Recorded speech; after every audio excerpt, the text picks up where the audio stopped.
Maneva na sema PENDREAM TV. PENDREAM TV de osia dem yopo. We've had assurances upon assurances to take this motion. Mr. Speaker, last 2 weeks we were promised that we were going to take it. It didn't happen. Again, this week we pressed and we are assured by our friends opposite that the motion will be taken today. Mr. Speaker, our colleagues who are the applicants of this motion are ready. Mr. Speaker, this is parliamentary business. I think that the more motions delay on the order paper, the likelihood a certain impression being created on the minds of the public, as if in Parliament we cannot agree to proceed on something and dispense with same. Mr. Speaker, this is a matter that you will rule. No, I'm not moving, please. Eche, don't do this. Your leader is here. You relax. Relax. Yeah, sure. Yeah, but your leader is here. This is leader to leader. So you are not acting leader again. Use wait. Let me finish. Let me finish. You've not been called. No. So, Mr. Speaker, the issue here is, let us move our motion, debate it, and then the ruling is made. Mr. Speaker, when the ruling is made, not moving now. He's probably. Mr. Speaker, I must give you good reasons for you to know why this application is not being made in bad faith. Mr. Speaker, I shouldn't make a lame application. The grounds of my plaint must be well anchored, and that is exactly what I'm doing. Mr. Speaker, I am saying that we should be allowed to proceed, debate, and then you make a ruling on it. Once you make a ruling on it, we know that we are done with it. But Mr. Speaker, if week after week the motion is in there, and Mr. Speaker, there is even a second motion that has to do with the mass dismissal. When I check the date, it's even past a year. That motion was dated 5th of March 2025. Every week it appears in the order paper, and that is also here. It's been a year. The motion was moved, seconded, debate started, and it's been a year. We can't continue. Anytime we raise it, we are told that, okay, you wait next week, and it's past a year. Meanwhile, people have been dismissed. They expect Parliament to speak. So, Mr. Speaker, we pray that the majority should keep to their word. We all agree that today we'll take this motion, grant this leave for the applicant to move their motion, let them come with their counter issues, let's debate it, and Mr. Speaker should rule whether or not there should be a referral to a committee to escalate the matter. Mr. Speaker, I so submit, most humbly. Well, Majority Leader, let me hear you. Yeah, Mr. Speaker, I think the Minority Leader has severally raised the issue of motions that he has proposed and which have been admitted by the Speaker. But generally, the indication we get from Speaker is that he would like to preside over those motions. Leader, come again. I didn't get that. I'm saying that he has raised the issue. So he has raised the issue of his motions, and the Speaker has given indication that he wants to be in the chair when those motions are being taken. You actually came 2 days, raised the issue, and even proposed that the two of us should go to the Speaker's office and try and convince him to come and preside so that we'll take the motions. Just that we were not able to go and then see the Speaker. So it is not the case that anybody is afraid of the motion being taken. It's just the availability of Speaker himself to preside over those motions, or to give an indication that his deputies should go ahead and take the motions. The motions that he's talking about are motions that I don't see how those motions are of any real value, because the issue in one of them is about the mass dismissal, which he mentioned.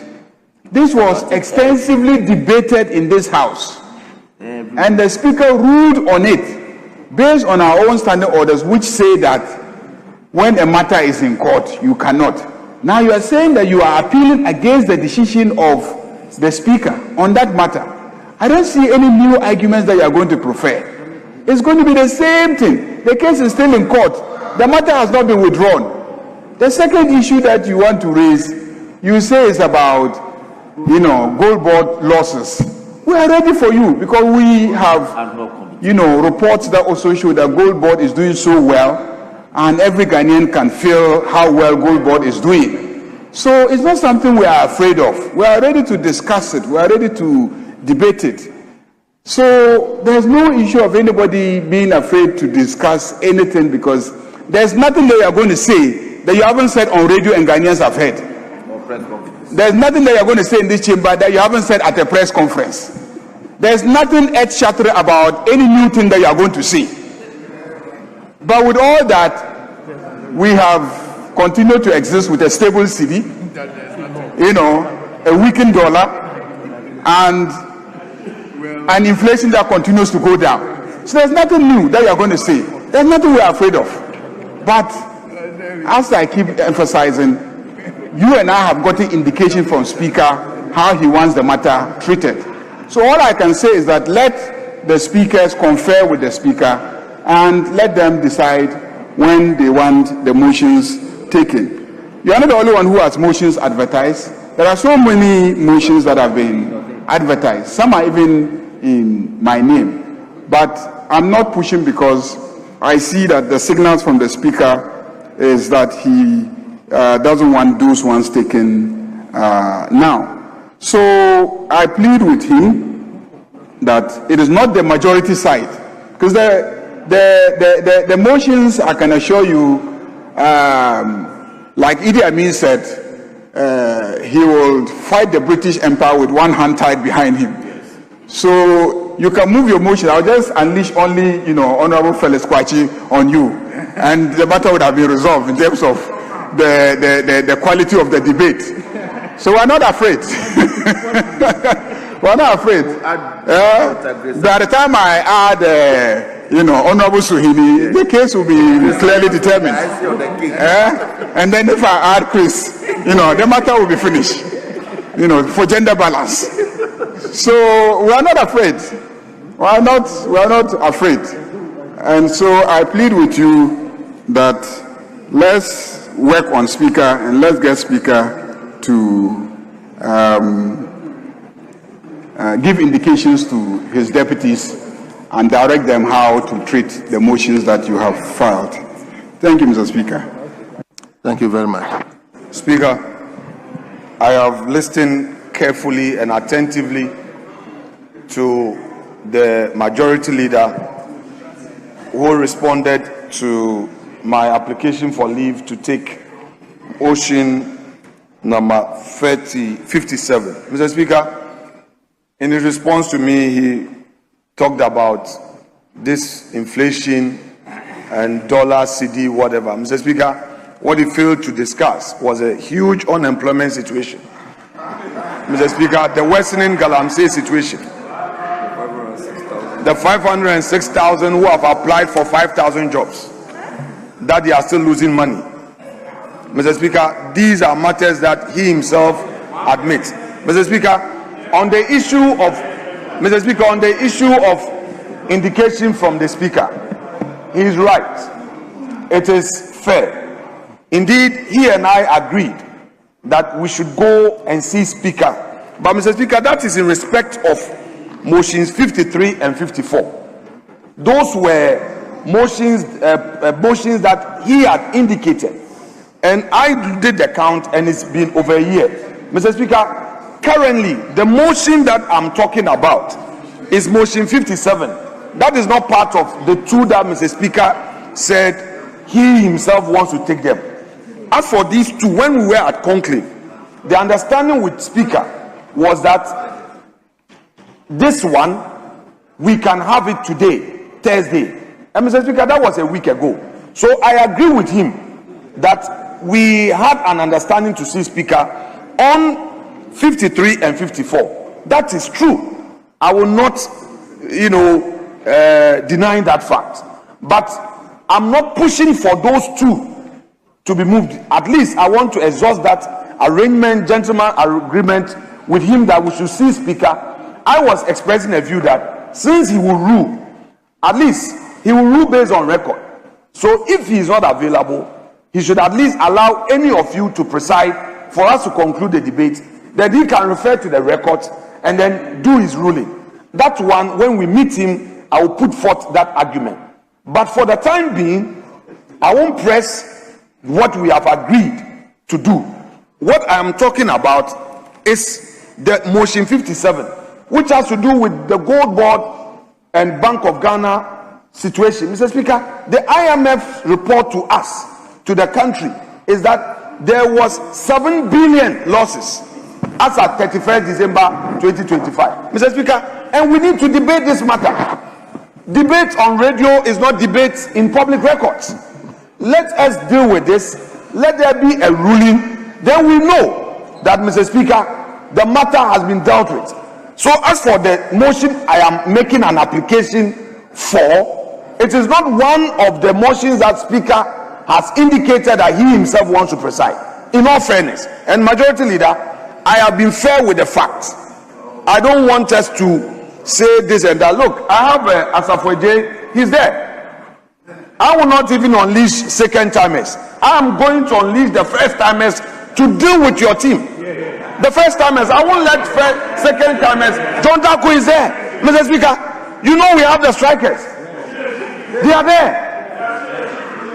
Lawyer Mia is there. Mr. Speaker, the first timers will deal with your team. So I don't have a problem. You can call your ministers to come. I know that you want to prepare and bring all your ministers to populate this chamber. We fear nothing. Mr. Speaker, we don't fear your numbers. We are mighty in our few numbers. So, Mr. Speaker, the Majority Leader should not entertain any worries at all.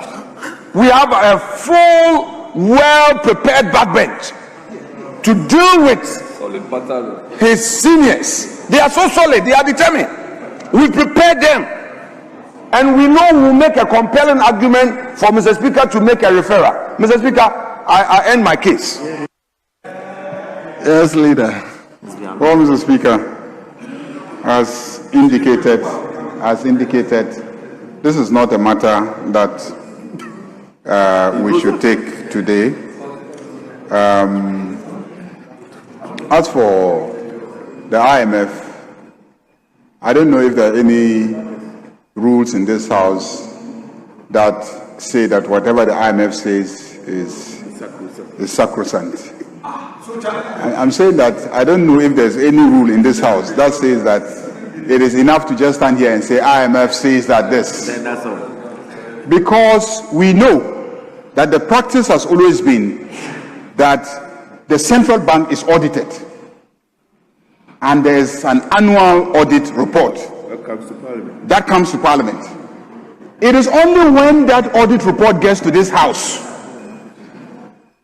and there's any confirmation of what is being alleged that we can also begin to look into it. Mr.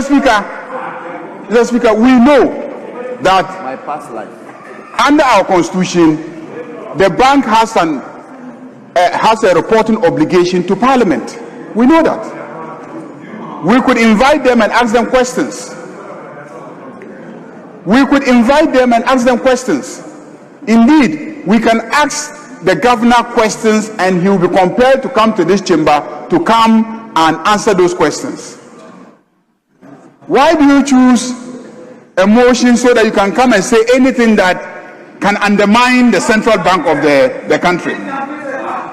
Why do you choose the option of a motion? And to say that we should form an ad hoc committee to look into what? To look into what? Today you are. To look into what? What ad hoc committee?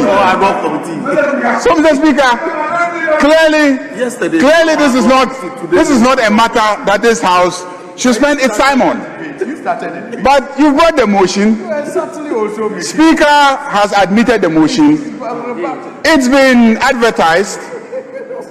Wait until Speaker gives an indication that he wants the motion taken. Read order 191. And our rules are very clear. Mr. Speaker, no, I've had the 191 waiting to be cited. The House shall allow 2 hours each Friday and any other day for the consideration of private members' bills and private members' motions. Despite Rule 1, the Speaker may extend the period beyond the 2 hours, having regard to the state of business in the House. We haven't really been doing this. And it is important for us to encourage a culture of private motions and then, having our 2 hours dedicated to the private motions. So, Mr. Speaker, I think let's deal with other, businesses that we were already on. We agreed that we'll try and exhaust the statement because many statements have been advertised. So if we try and exhaust the statements in the ensuing week, we can look at all the other issues. And indeed, if we confer at conclave and we agree on the date that we want to take this motion, it's so important that when you are debating a motion like this, it's important to have the central bank governor and his team sitting in the chamber so that they can hear the debate and etc. So if we fix the date, we can organize and make sure that the finance ministry, the gold board team, the central bank, all stakeholders are with us here so that we can debate the issues and then really, determine what the facts are and not the allegations that are here being bandied around. So, Mr. Speaker, I think we should continue with the business of the day. Minority Leader, I think your application will be put on hold for today. A precedent discussion, and actually we didn't discuss this.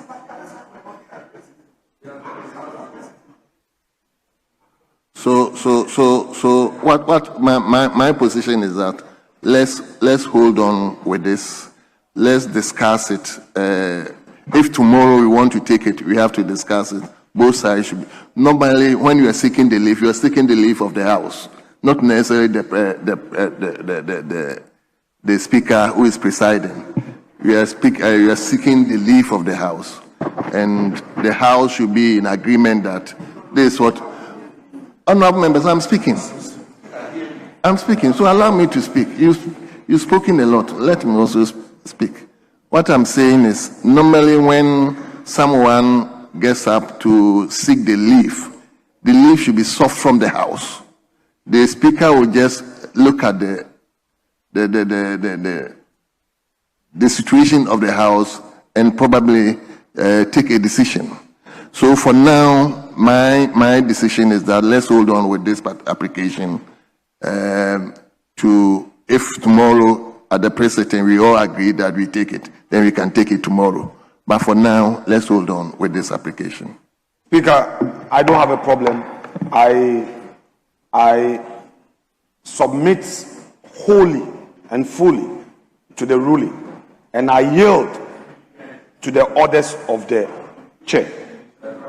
However, Mr. Speaker, since we are a house of public records, I just want to put across this point that I rose and mounted my application in good faith.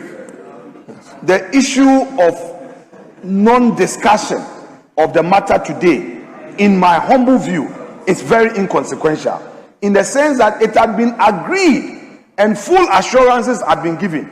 Mr. Speaker, I've been in that chair where the majority leader is. And sometimes when he's engineering his moves, I understand. He wants to say a story to you to put you to sleep. Then when you wake up, you say, oh, my son, but it's okay. Mr. Speaker, it's okay. When my colleague leader gives me assurance that next week Thursday, then the next week Thursday comes, your leader, the president is coming. You grant me another week. I say, okay. And then I'm referring to my colleague leader. You are a ship. You were not there. He's here. You are a ship. Mr. Speaker, then again, Mr. Speaker, Mr. Speaker, then again he assured me, he assured me in the presence of my colleagues that this week you will dedicate Thursday and Friday. Then the condition was that for the other two motions, we go and see Speaker. We've not been able to see him. So, Mr. Speaker, I just want the record to reflect that it isn't the case that we didn't raise it at pre-sitting today, and I'm suddenly bringing this matter up. No. I was of the understanding that today we would have it. It's the reason I brought in the applicant. But, Mr. Speaker, I will yield to you. I wouldn't want to pursue this further if the leader in good faith says we should prepare for it tomorrow. We'll prepare tomorrow.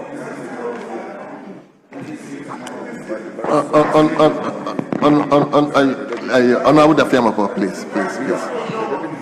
What I said Mr. Speaker, you were not at pre-sitting, and none of them came for pre-sitting. I was at the pre-sitting. No, Mr. Speaker, Mr. Speaker, I was at the pre-sitting. Mr. Speaker, you and your first deputy were there, but none of them came for pre-sitting meeting. Yes. None of them came for pre-sitting meeting. Yes. And the understanding, as we had already, was that we're going to have it today. Mr. Speaker, I will yield to your ruling and comply with same. But I have an understanding from the majority leader that we will take this thing tomorrow. Mr. Speaker, but so then, Mr. Speaker, therefore, Mr. Speaker, does that mean that the minority's motion must be at the whims and caprices of the majority? Is that the super majority approach, that when we have a motion, until they so direct, we cannot have it? No, Mr. Speaker, is that what the majority leader is telling the minority? I don't think that is the issue. What I said, leader, what I said was, when we are coming to discuss matters like this, it's better that in the morning, before we proceed into the chamber, we agree that today we will take this. So that is my position, so that both sides will be in agreement that this is the way we are going to go.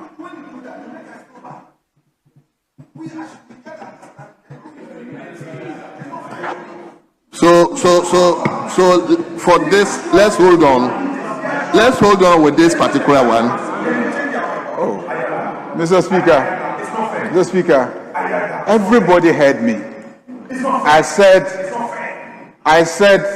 the deputy speakers should get an indication from the speaker. Is that not what I said? That the deputy speaker should get an indication from the speaker so that we can do this. Because as for me, I'm ready to debate you at any time. I'm ready to debate you at any time. But let's have the speaker give an indication. So I think that it is not fair for us to go on that tangent and say, I have committed to tomorrow. And that's why I said, if we agree on a date, then we can get all the stakeholders to be present. That's what I said. But you see, this is my younger brother, will always try to find words to put in my mouth. Even when he comes and in the heat of some other engagement, he will make a request and I say, oh, let's look at Thursday or Friday. It doesn't mean that it will happen on Thursday or Friday. I said, let's look at Thursday or Friday. I said, let's look at Thursday or Friday. There's no agreement that it is Thursday or Friday. Let's look at Thursday or Friday. But Thursday, when you raise it and then the environment is not conducive, it's not conducive. Because the president was coming to this house. So if I said Thursday or Friday, and Thursday the president was here, Friday you didn't remind me, and then you now come another week and want us to take it. The week and the Thursday or Friday that I gave you has passed. The Thursday or Friday that I gave you has passed. So even if you are holding me to my commitment was last week, Thursday or Friday. That was it. So, Mr. Speaker, I think as you have directed, we'll continue with business today, and then when we meet and we agree on a date in our pre-sitting, then we will give the necessary notices to all the interested parties to be here for the debate. Speaker, I agree. I won't contest this matter. But what the majority leader has just done, to my colleagues here, it only tells us one thing: hard work. Let's come back to power. Mr. Speaker, this is how power is being used. Yes, it is to inspire you. This intimidation, this tossing. It's only one thing. We take power and sit on the right of speaker. Mr. Speaker, I mean, today majority leaders say, oh, I gave indication. When you give your word to me, I'm 48. When you tell me something, I know and I believe in it. Now you say you didn't give indication. Thank you. Mr. Speaker, it only means one thing: hard work from this side, so that we flip about 55 seats. Thank you. We flip 55 seats. Thank you. So And then come and take the power, and then you see. So let me invite Honorable Eric Edem Abana to take the statement. Ketunov. But please hold on for 2 minutes. Let's suspend the House for 2 minutes.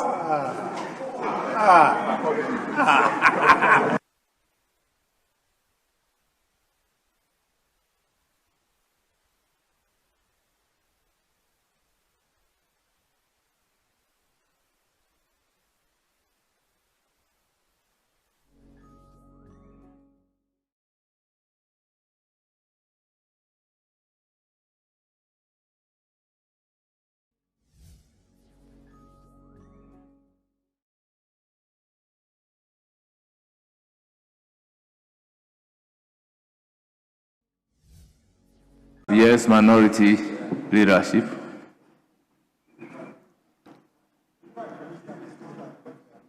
Minority leadership. Speaker,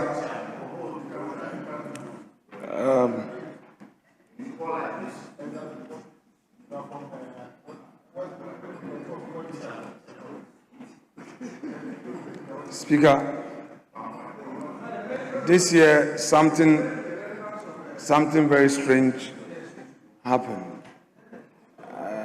Lent and Ramadan coincided. Lent started same day as Ramadan. So, Mr. Speaker, it's a very big spiritual push for humanity. Mr. Speaker, when the maker of the statement brought this issue of Ramadan to our attention and the benefit thereto, he also drew our attention to extreme heat in the north and talked about the fact that we've destroyed our environment and we need to plant more trees. Mr. Speaker, earlier we had heard from Honorable Ajinsem, who had spoken about entrepreneurs and micro, small, medium-sized enterprises, and also emphasized the need for us as a country to build an entrepreneurial hub of Africa so that we promote private sector engagement. Mr. Speaker, in his statement, he had also called upon us to create a platform to encourage innovation, productivity, and also create a healthy competition for our entrepreneurs. That would obviously create a platform for the private sector so that more of our youth get jobs to do. Mr. Speaker, connecting this statement to what the member for Mion just said, Mr. Speaker, we all are aware how Galamsey is destroying the environment. And the member talked about the need for us to ensure we do tree planting. The statement spoke about Mr. Speaker, the statement spoke about climate change and then gave us the background to climate change. That as a result of destruction of our forest cover,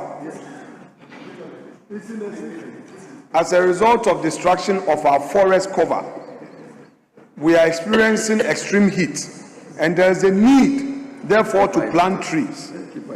I am saying that directly connected to this is the need, Mr. Speaker, to create an opportunity for our youth, especially so when, Mr. Speaker, we are aware that one of the factors destroying our forest cover is galamsey. Mr. Speaker, from what he said, the climatic conditions becoming worse as a result of galamsey. That is the main source of the destruction of our forest cover, where tree felling, where our water bodies are being destroyed, and, Mr. Speaker, people are even pulling down their cocoa trees, their farms, because of the attraction of galamsey. So, Mr. Speaker, the call is the right call, and coming at this very holy month, where we are fasting as Christians, fasting as Muslims. Mr. Speaker, he couldn't have emphasized the more that we need to take our environment as a treasured asset, not to destroy our environment. And, Mr. Speaker, for the areas that we know galamsey activities have destroyed the forest cover, government will need to invest in tree planting. He talked about tree crop. We in this house, we passed a law. The Tree Crop Development Authority bill was passed, and we established that institution. Recently, they did a conference, a summit, Tree Crop Summit at the International Conference Center. And the majority leader and my good self were there to make some remarks. Mr. Speaker, we have to encourage our youth to go into tree crop farming. Mr. Speaker, coconut, mango, and other tree crops should be seen as a major source of employment. Mr. Speaker, I was in the Bono area over the weekend, and they were talking about cashew. We seem to have forgotten about some of these, cash crops, and we are not putting in policies to attract the youth in that direction. This is the reason why they go on the galamsey path and they destroy our environment. Mr. Speaker, the member for Mion has drawn our attention to an important matter, and we don't have to be partisan about it. He couldn't have said it better. So, Mr. Speaker, I would propose that this statement should not just end here. Mr. Speaker, my proposal is for you to make a referral of this very important statement to the Ministry of Lands and Natural Resources.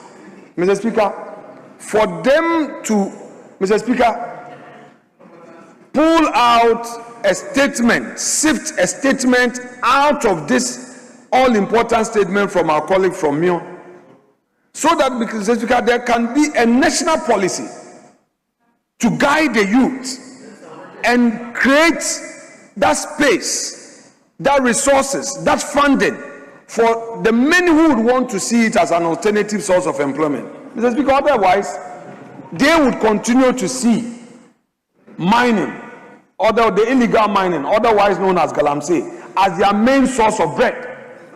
And we all know the effects of that, as was ably stated by the member who made the statement. Mr. Speaker, that said, I would want to rest my case and commend him highly for the industry that went into the statement. Majority leadership.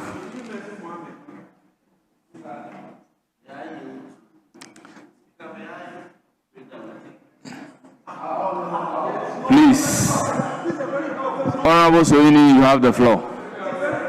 Honorable Soini, you have the floor. Thank you very much, Mr. Speaker, for the opportunity to contribute to this very important statement made by my brother and colleague from the Miang constituency, Honorable Ms. Bao. Mr. Speaker, the statement couldn't have come at an appropriate time, and I just wish to reiterate, quoting Quran chapter 2, 185, where we are told, quote, Allah intends for you ease and does not intend for you hardship. Mr. Speaker, it is to conserve the time that I have to speak. Mr. Speaker, it is for good reason that this provision in the Quran is used to urge members of the faith to understand that the religion is not to be a burden upon them. And that is why even with fasting, even though it is prescribed and it is one of the 5 pillars of Islam, there are still exemptions. There are temporary exemptions and there are permanent exemptions. And exemptions that sometimes relate to health. If you are unhealthy to fast, fasting is not compulsory to you. There are, however, remedies that are recommended. For example, the feeding of in the past it was said a slave, but now you can feed people who are fasting, or you help people who are fasting to break their fast, or the needy or poor in society. And that also represents, you get the same reward as if you had fasted, if you are exempted as a result of ill health. I would have wished that we got the medical opinion on the medical importance of fasting. But since we are limited by the numbers this afternoon, Mr. Speaker, I want to stress on a point that was made earlier by my colleague Yusuf when he quoted from the Quran and talked about self-restraint. Mr. Speaker, the cornerstone of Ramadan and fasting is to teach self-restraint. Self-restraint in every aspect of life. It talks about discipline. And Mr. Speaker, you can equate this to what is said in the Bible, Corinthians 6:12, where it, I don't quote like Dr. Mahmoud Baoumi, I actually quote correctly, where it is said that all things are lawful.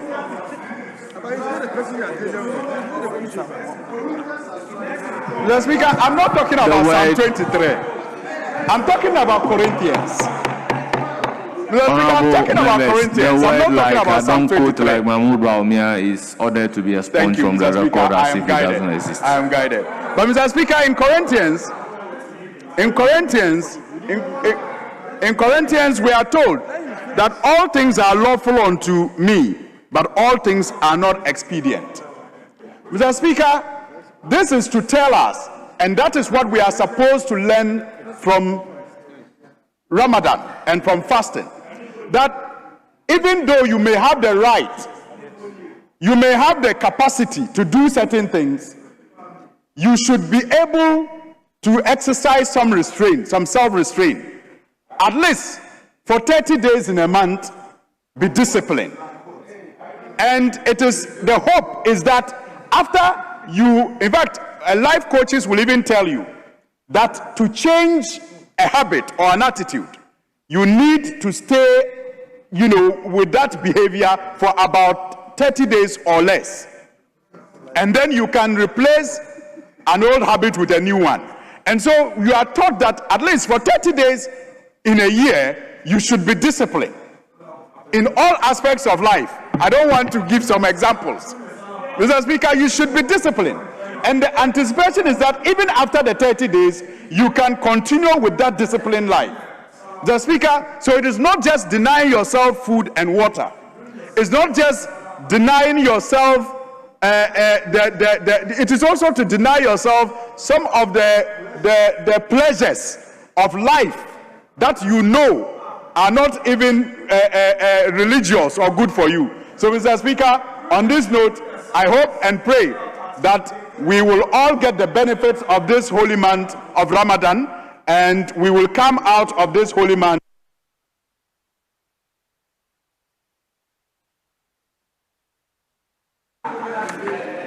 Honourable members,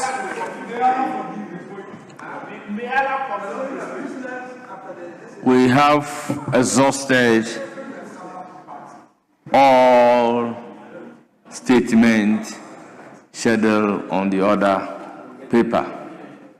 Yes, Majority Chief Whip. Speaker, by my reckoning, we've done exactly 5 hours. So, Speaker, we are entirely in your hands. Honourable members, yes. Speaker, this side of the House has a major concern. Mr. Speaker, we, in this House, we deal with public business that emanate from the government. There are also initiatives of members of parliament, not limited to statements and questions, but also motions. And Mr. Speaker, we must find space to deal with all of them. Mr. Speaker, the minority has had a pending motion in this House. This is the 9th month. This is the 9th month. Anytime this motion had been scheduled to be taken, Mr. Speaker, we are told that it be shifted for another time. Mr. Speaker, I would want to put on record that the motion is of such importance that this House of Parliament cannot continue to let it pend. It's about the unemployment situation. It's about mass dismissal of Ghanaians who otherwise were in the employ of state institutions. Mr. Speaker, the motion was moved, seconded, and he, the Majority Chief Whip, was the first contributor on that side. And it was adjourned for us to continue the debate so that Mr. Speaker can make a final ruling on it. Mr. Speaker, the youth out there who have been sitting home for over a year are looking up to this House for a voice. It cannot be that any time the minority raises this matter, the majority would find a way subtly to deny us the opportunity of concluding a debate on this matter. Second, Mr. Speaker, there is another motion that has to do with Gold Board and Bank of Ghana, which was admitted and duly advertised. Mr. Speaker, we've raised this several times with our colleagues. They promised that we will deal with it. We get into the chamber, an excuse is given one way or the other, and we don't deal with it. Mr. Speaker, I am saying this so that nobody will say that the minority side slept on its rights. We have said this over and over again, and I will plead with the Majority Chief Whip. Honourable Minority Leader, Mr. Speaker, we've agreed to sit on Monday to exhaust questions and statements. That was the basis for us sitting on Monday. We have not agreed to sit on Monday to take motions or do any other business. So a situation where the agreement is to sit on Monday and take questions and exhaust all the statements, and we are going to discuss a pending motion, I have a difficulty about it. Because at the conclave, the plea was that we should sit on Monday to exhaust all the pending questions and pending statements. So having exhausted that, I think the time is due for us to adjourn, and the House is accordingly adjourned till Tuesday, 10th March 2026 at 12 noon.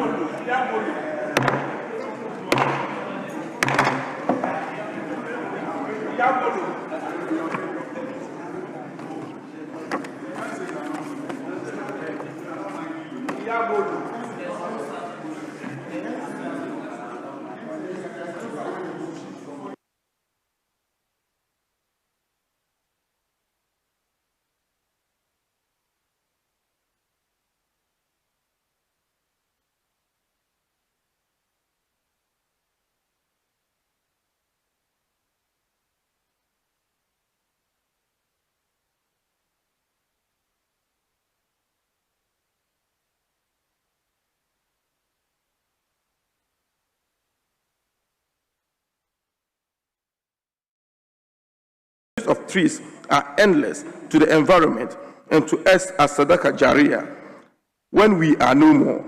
This timeless guidance remains relevant today. Trees deliver essential ecosystems by providing shade, cooling the environment, and mitigating climate change. The situation calls for urgent and decisive climate action by the government and relevant stakeholders. I therefore make a clarion call to the Minister of State in charge of climate change and sustainability, the Minister for Environment and Technology, and the Ghana Tree Crop Development Authority to intensify efforts in climate adaptation and mitigation strategies. The Ghana Tree Crop Development Authority must take proactive steps in promoting agroforestry and sustainable land management practices to counteract the effect of extreme temperatures. Additionally, stakeholders should spearhead innovative climate resilience programs, including afforestation and sustainable irrigation projects, to safeguard our communities from the harsh impacts of climate change. Moreover, I urge the Ministry of State, Climate Change and Sustainability to advance policies that encourage renewable energy adoption and climate-smart agricultural practices. Mr. Speaker, as we seek the blessings of this holy month, let us also heed our responsibility as stewards of the earth. Let us pray, fast, and act by taking care of our health, protecting our environment, and promoting sustainability in our communities. I therefore urge all stakeholders, particularly in northern Ghana, to embrace tree planting initiatives as a long-term strategy to combat the rising temperatures and desertification affecting our region. May this Ramadan bring peace, good health, and prosperity to all Ghanaians. I thank you, Mr. Speaker. All members, that's the statement. It's now time for comment. Yes, Honorable Buama.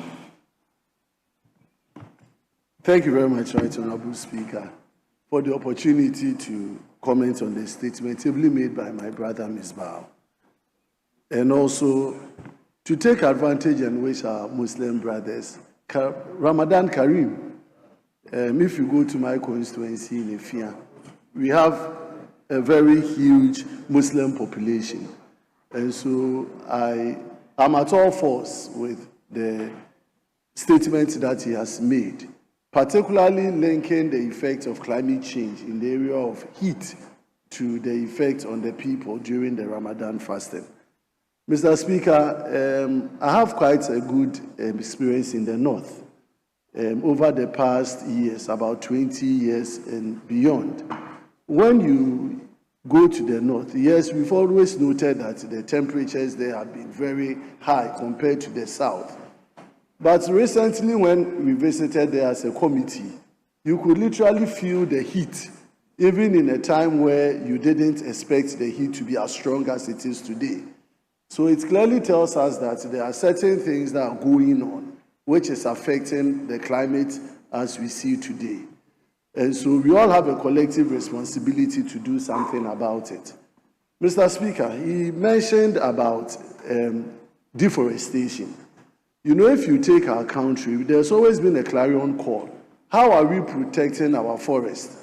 And you realize that our forests have not had any strategic government intervention or any government policy to protect the forests that we have. And it's even being compounded by the activities of illegal mining, because previous lands that were used for agricultural purposes, today you've seen an impact of illegal mining activities because they are unapproved in the area of legalization. They go in there and destroy our forest reserve. And so it's a very important situation we need to look at as a government and as a parliament so that we can take strategic actions in minimizing the effect of deforestation and then also the activities of illegal mining. Mr. Speaker, to just conclude because of time, I would want to urge this House that collectively we have a responsibility to look at our laws that governs our climate and our environment.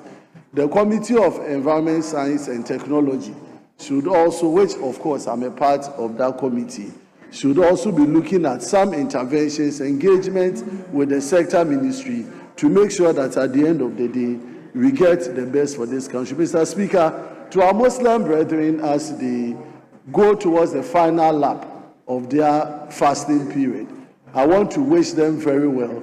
You can see that some of their faces are shining. The way Suhini is brightening today in the house, I believe that it's going well for him. Please, the advice is that avoid the heat during its high moment so that you can reserve some energy. Mr. Speaker, without more, I want to commend the maker of the statement for this very important statement made. I thank you.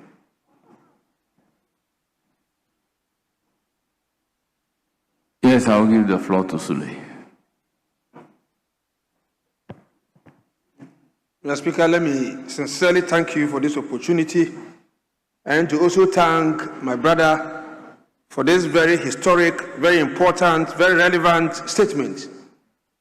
Fasting, as enshrined in the Quran, in Quran chapter 2, verse 183, says that, Ya ayyuhallazina amanu, kutiba alaykum siyawma, kama kutiba alallazina min qablikum la'allakum tatakun.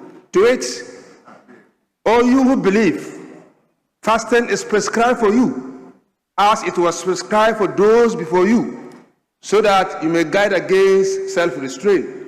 And this is very important. Mr. Speaker,